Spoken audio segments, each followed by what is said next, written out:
스피노자 명언 모음.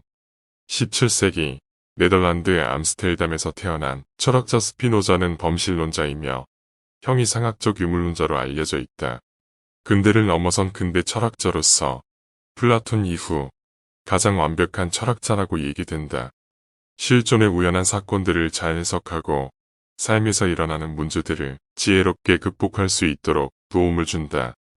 유대인이지만 유대인을 비판했다는 이유로 소외당하고 위협으로부터 도망을 다녔다. 미래가 불확실하다고 해서 피하기만 한다면 영원히 아무 일도 할 수 없을 것이라면서 꾸준히 공부를 하였다.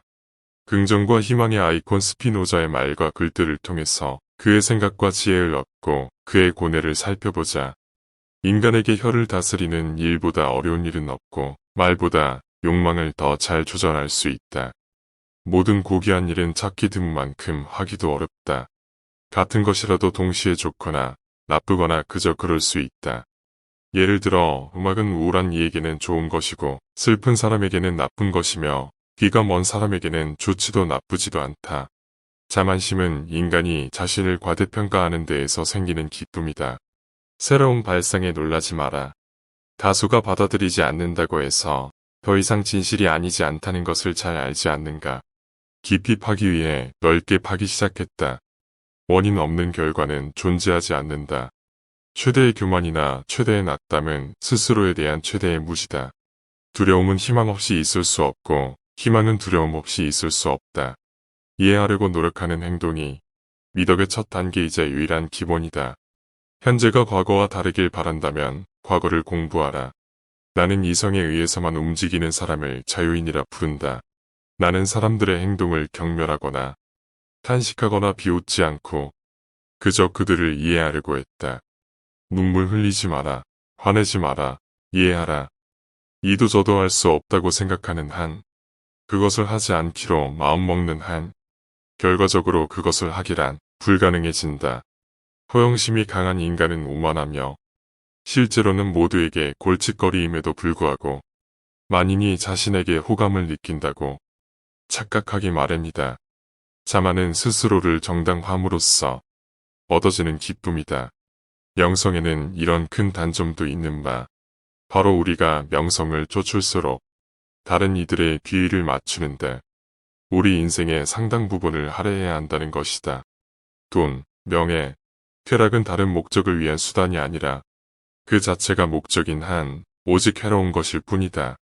반대로 그것을 수단으로 추구하며 어떤 수준을 넘어서지 않는다면 욕망은 해로운 것과는 거리가 멀어진다. 그것은 오히려 바람직한 목적을 성취하는데 크게 기여하며 우리는 이 사실을 우리 시대에서 목격하고 있다. 자유로운 사람이란 죽음보다 삶에 대해 더 많은 것을 생각하는 사람이다. 최고로 손꼽히는 사람이 되고자 하지만 좀처럼 되지 않아 조바심을 내는 사람은 옆에서 치켜세우는 거칠에 더 잘 쏘가 넘어간다. 모든 것 중에서 최선은 부귀, 명성, 쾌락의 세 가지로 요약된다. 사람은 이 세 가지에 너무 집중하기 때문에 다른 좋은 것은 거의 생각하지 못한다. 징후라는 것이 사람에 의해 완전히 정복되면 사랑으로 바뀐다. 그와 같은 사람은 증오에 의해 선행되지 않았던 어떤 사람보다도 훨씬 위대하다. 몸과 마음은 단순히 모습이나 성질이 다를 뿐 실체는 같다고 보았다. 유일하고 완전한 존재인 신이 모든 것의 존재 이유이며 신이 이 세상을 구성하고 있다고 생각했다. 스피노자가 말하는 고귀한 것은 원인에 휘둘리지 않는 자유 자체에 대한 만족을 뜻한다. 자유의 지고의 만족을 느끼면 타인을 비난하거나 경멸하거나 비웃지 않고 이해하게 된다. 스피노자는 자유가 혼자 누리는 개인의 자유라기보다 사물과 나의 관계를 바르게 정립함으로써 얻을 수 있는 것이며 이 관계를 통하여 비로소 타인과 비교할 수 없는 고귀한 행복을 느낄 수 있음을 말한다. 욕망은 인간의 본질이다. 기존 종교의 회방꾼이 되지 않고서는 철학을 가르칠 방도를 알지 못한다. 사람은 이성적 동물도 신의 복사판도 아니다. 본능적 의지 또는 욕망을 가진 존재다. 자신에게 이로운 것을 추구하고 자신에게 해로운 것을 피한다. 의견이 비록 옳아도 무리하게 남을 설득하려는 것은 현명하지 않다. 사람은 모두 설득당하기를 싫어하기 때문이다. 의견이란 못질 같아서 두들기면 두들길수록 자꾸 앞으로 들어갈 뿐이다. 진리는 인내와 시간에 따라 저절로 밝혀질 것이다. 가장 비굴하고 초라해 보이는 사람들이 가장 야심차고 질투가 많다. 모든 것은 자연 법칙에 따라서 생긴다는 말이나 모든 것은 하나님의 뜻에 따라서 생긴다는 말은 같은 것이다. 인간은 사회적 동물이다. 진정으로 신을 사랑하는 자는 신에게 자신을 사랑해달라고 하지 않는다. 철학을 한다는 것은 사는 방법을 배우는 것이다. 행복은 미덕의 보상이 아닌 미덕 그 자체다. 평화는 전쟁이 없는 상태가 아니라 강인한 성격에서 비롯된 미덕이다. 진정한 미덕은 이성이 인도하는 삶이다. 완전한 이성에 따라 본인의 의지만으로 자유로이 동의할 수 있는 사람만이 자유롭다. 모든 행복과 불행은 오로지 우리가 애정을 느끼는 사물의 질로부터 비롯된다.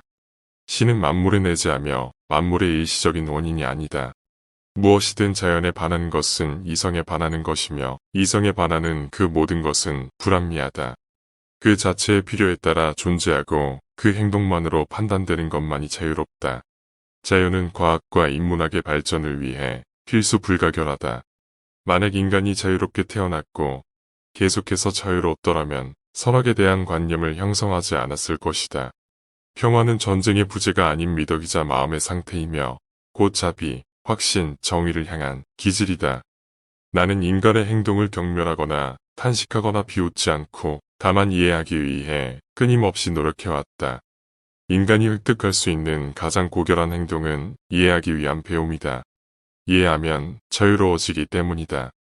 무엇이든 존재하는 것은 신 안에 있으며 신 없이는 존재할 수 없거나 생각할 수도 없다. 죄악은 자연 상태에서 생겨날 수 없고 무엇이 좋고 나쁜지 만장일치로 판단하는 시민사회에서 결정된다.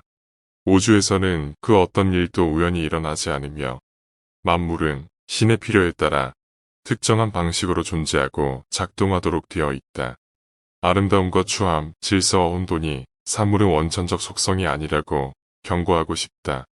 오직 우리의 상상력에 의해서만 아름답거나 추하거나 질서가 정연하거나 무질서하다고 할 수 있다. 그는 권위보다는 마음의 평안이 중요한 삶이란 것을 강조한다. 또한 미신과 맹목에 맞서 철저한 이성적 사유를 펼쳤다. 사람들은 마치 자신들을 구원해 줄 것이냐, 자신들의 예속을 위해 싸우고 한 사람의 허영을 위해 피와 목숨을 바치는 것을 수치가 아니라 최고의 영예라 믿는다. 왜 이런 일이 일어날까? 아마도 사람들이 넓은 의미에서 미신에 빠져 있기 때문일 것이다. 스피노자의 철학의 동기는 체험이 나로 하여금 사회생활 가운데 생기는 대부분의 일들이 헛되고 소용없음을 깨닫게 한 뒤에 내가 두려워했던 모든 일들이 다만 내 마음속에 감정을 일으킨다는 것 외에는 그 자체로서는 좋은 것도 아니요 나쁜 것도 아니라는 사실을 깨닫게 한 뒤에 나는 마침내 이런 문제를 탐구하기로 결심했다. 즉 정말 값진 것, 그리고 그 가치를 내게 나누어 줄 수 있는 것, 오직 그것만이 내 마음을 움직일 수 있는 그런 것. 그것을 발견하고 획득함으로써 내가 계속적이고 완전한 행복을 영원히 누리게 될 그런 무엇을 찾기 위함이다. 라고 말하였다. 스피노자가 말하는 신은 세계를 만든 조물주도 아니고 인간의 능력을 초월한 존재도 아니며 차라리 도가와 불교의 자연에 가깝다. 신은 유일무이한 이 세계, 이 우주이다. 그에게는 신이 곧 자연인 것이다. 세계 자체, 우주 자체가 자연이며 신인 것이다. 오늘은 여기까지입니다.